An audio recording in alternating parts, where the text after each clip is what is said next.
Good afternoon to all of you.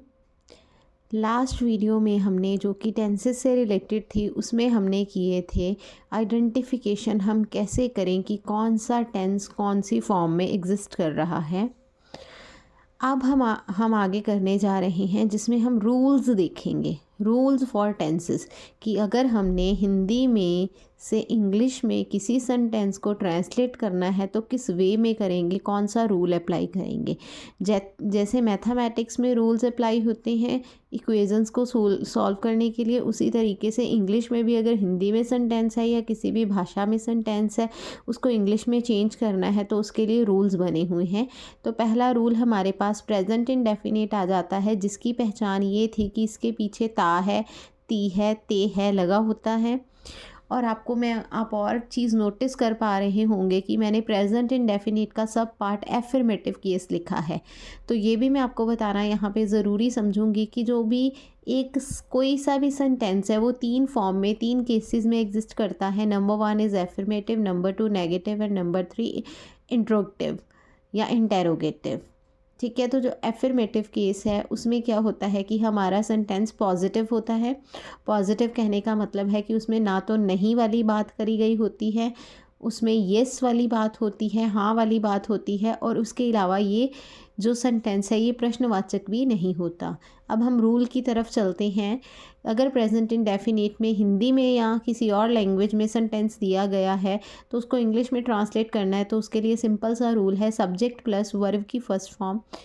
कई बार verb की first form अकेली लगती है और कई बार वर्ब की फ़र्स्ट फॉर्म के साथ एस या ईएस लगता है।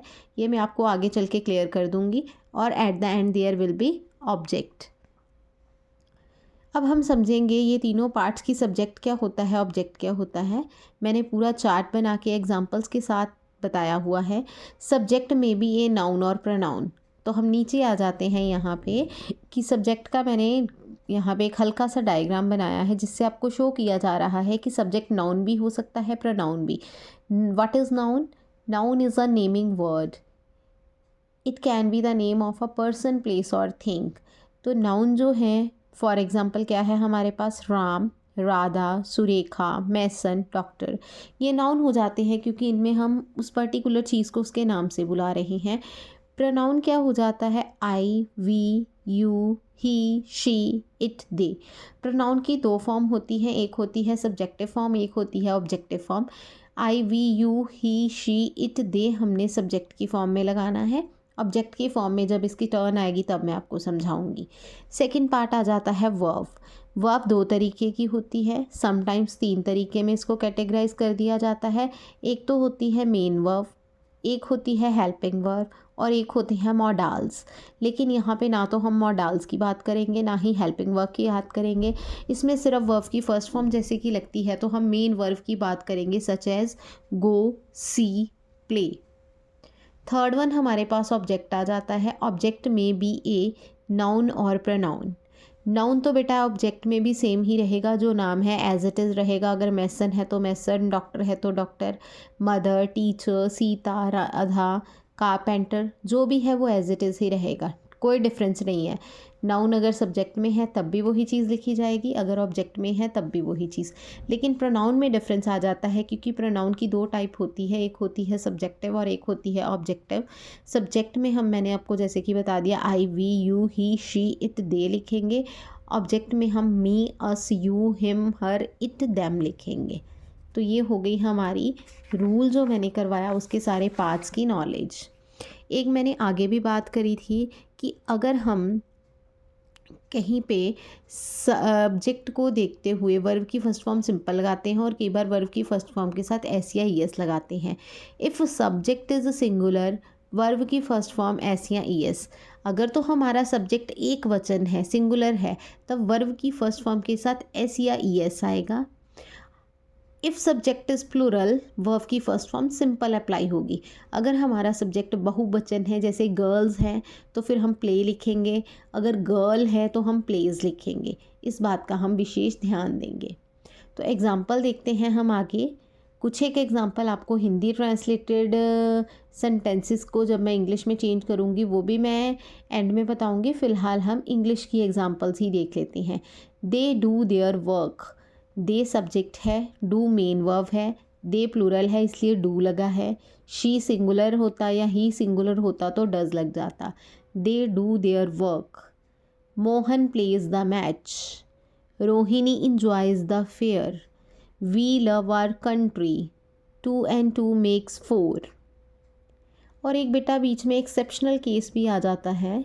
एक्सेप्शनल मतलब आई तो सिंगुलर होता है, फिर हम उसमें जब सेंटेंस बनाते हैं तो वर्ब की फर्स्ट फॉर्म के साथ ऐसे या एस क्यों नहीं लगाते बेटा? ये ना एग्रीमेंट ऑफ वर्ब होता है जिसके चलते हुए हम नहीं लगाते, इसलिए इसको आप सिंपल लर्न कर लीजिए कि आई राइट द लेटर। अगर हम आई राइट्स द लेटर लिखेंगे तो वो गलत होगा, इसीलिए मैंने आपको अलग एक्सेप्शनल केस करके ये चीज़ बताई है ताकि आप इसे नोट डाउन कर लीजिए सेपरेटली। उसके बाद जैसे कि हम बात कर रहे थे केसेस की, केसेस 3 तरीके के होते हैं। एफर्मेटिव जो हम पीछे पढ़ चुके हैं। नेगेटिव, नेगेटिव उसको कहते हैं जिसमें नहीं वाली बात होती है। सब्जेक्ट प्लस डू या डज नॉट वर्ब की फर्स्ट फॉर्म और ऑब्जेक्ट।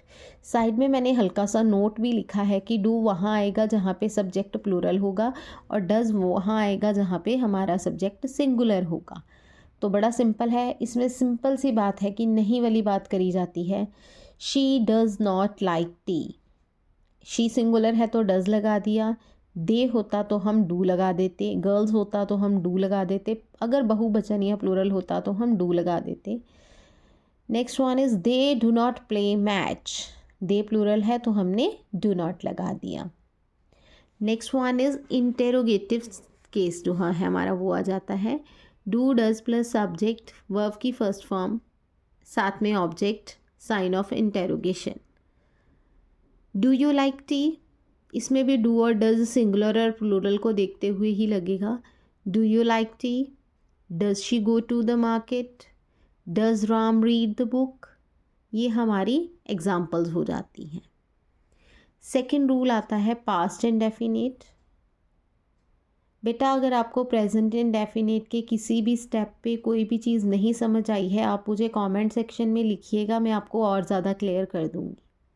सेकेंड रूल आ जाता है पास्ट इंडेफिनिट, जिसकी हमने पहचान पड़ी थी कि इनके एंड में आ ई ए लगा होता है।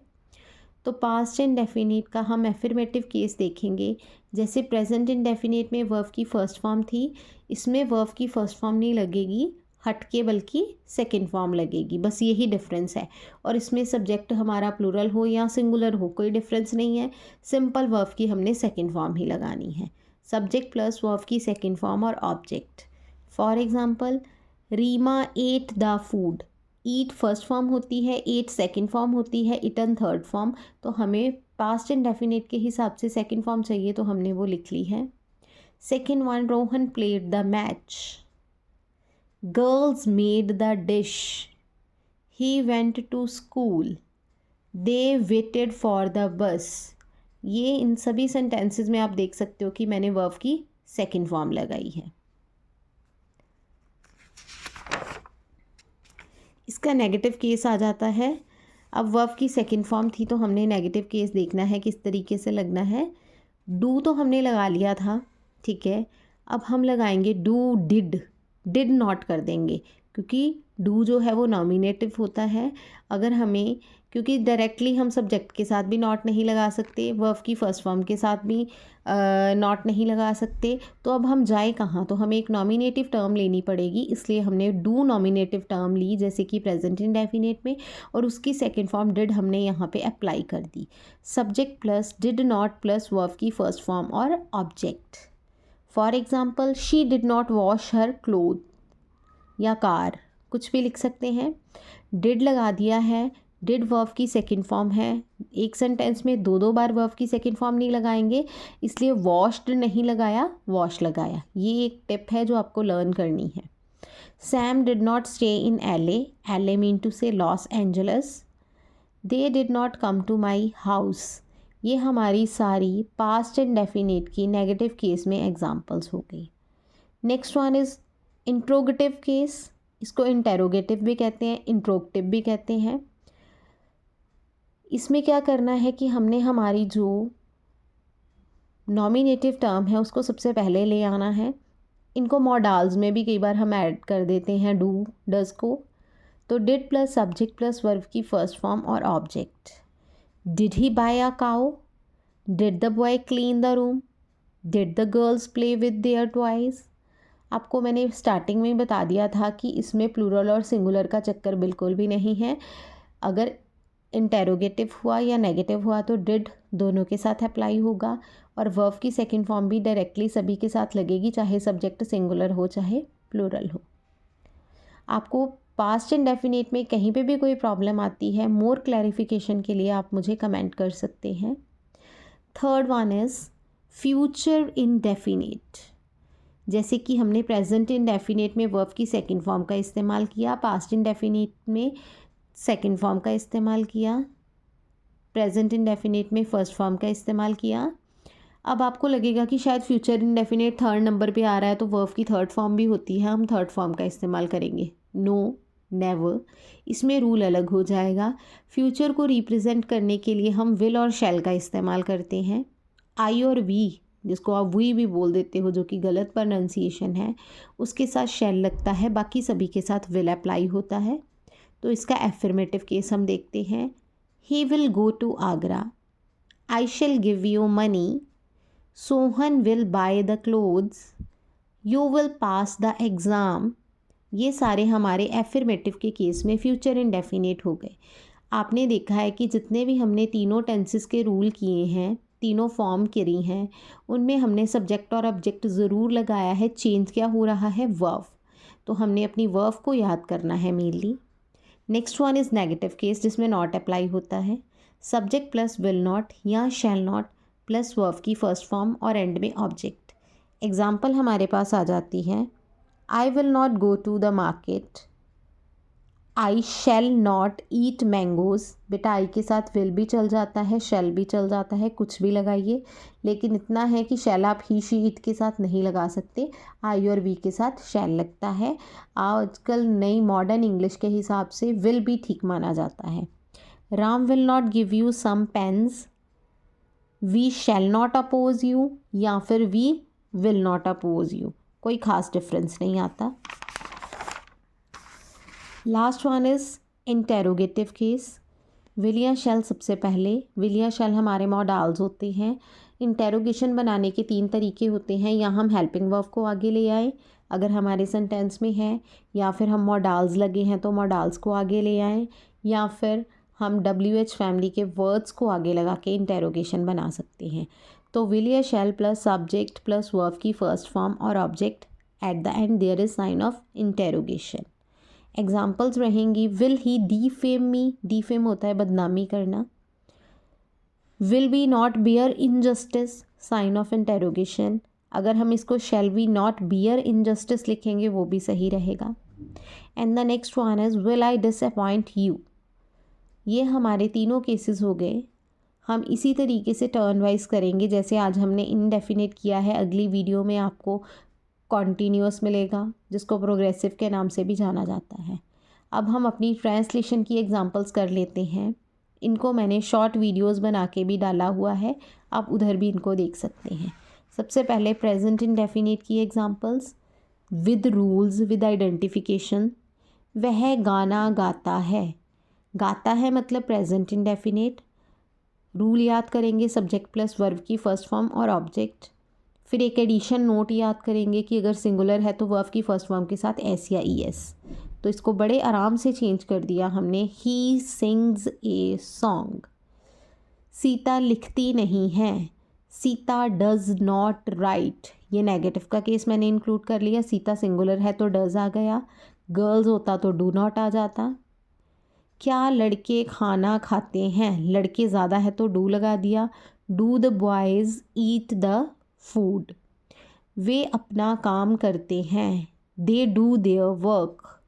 क्या मोहन मैच नहीं खेलता है, does Mohan play the match. आप अच्छे से अगर इनकी प्रैक्टिस करेंगे तो लाइफ टाइम आपको ये याद नहीं भूलने वाले। नेक्स्ट हमारा था पास्ट इंडेफिनिट। आ ई ए लगा हो, या फिर बहुत रेयरली ता था ती थी ते थे लगा हो। तो हम देखते हैं, राम ने किताब पढ़ी, पड़ी मतलब ई की साउंड, मतलब पास्ट इंडेफिनिट। रूल याद करेंगे, सब्जेक्ट प्लस वर्ब की सेकंड फॉर्म और object. Ram read the book, बेटा रीड जो है ये सेकंड फॉर्म में भी वर्ब की सेम स्पेलिंग रहते हैं, थर्ड फॉर्म में भी सेम स्पेलिंग रहते हैं। फ़र्क सिर्फ इतना है कि जब फर्स्ट फॉर्म होती है तो उसको रीड कहते हैं, आगे रेड रेड बोलते हैं, स्पेलिंग नहीं चेंज करते हैं। उसने पानी नहीं पिया, तो मैंने आपको नेगेटिव में बताया ही था कि डिड नॉट लगेगा, डिड नॉट के साथ फिर हम वर्ब की फर्स्ट फॉर्म कर देंगे, सेकंड नहीं करेंगे। She did not drink the water, क्या रोहन व्यायाम करता था, इसमें भी सेम ही चीज़ है। Did Rohan take the exercise, क्या वह स्कूल नहीं गया, तो पास्ट इंडेफिनिट, इसमें भी इंटेरोगेशन में did plus subject plus verb की फर्स्ट फॉर्म, ऑब्जेक्ट और interrogation. Did he not go to the school, और बेटा एक चीज़ याद रखनी है, अगर इंटेरोगेशन और नेगेटिव इकट्ठा आ जाए तो डिड नॉट को इकट्ठा नहीं लिखना है, डिड पहले लिखना है, फिर सब्जेक्ट लिखना है, फिर नॉट लिखना है, फिर वर्ब की फॉर्म लिखनी है और एंड में हमने अपना ऑब्जेक्ट लिखना है। रीमा ने खाना खाया, Reema ate the food. Last one is future indefinite. Future indefinite की पहचान थी, इनके पीछे गा गी गे लगा होता है, जैसे कि वह आगरा जाएगा, तो रूल क्या होता है, सब्जेक्ट प्लस विल या शैल प्लस वर्ब की फर्स्ट फॉर्म और ऑब्जेक्ट। आप देखिए मैंने बिल्कुल एग्जैक्टली लिखा है, he will go to Agra, he हो गया सब्जेक्ट, विल हो गया जो हमने लगाना है फ्यूचर इंडेफिनिट की रिक्वायरमेंट के हिसाब से मॉडल, गो वर्ब की फर्स्ट फॉर्म और एंड में हमारा ऑब्जेक्ट। मैं तुम्हें पैसे नहीं दूंगा, I shall not give you money, I के साथ शैल लगता है और नेगेटिव है तो नॉट लगा दिया गया। क्या सोहन कपड़े खरीदेगा, will Sohan bye the clothes, इसमें भी आपको पता ही है मॉडल्स आगे आएंगे तभी हमारा नेगेटिव बनेगा, और सॉरी इंटेरोगेटिव बनेगा, क्योंकि जब हम will plus subject plus verb की फर्स्ट फॉर्म और ऑब्जेक्ट करते हैं और एंड में साइन ऑफ इंटेरोगेशन लगाते हैं तो इंटेरोगेटिव बनता है। नेगेटिव गलती से निकल गया मुंह से।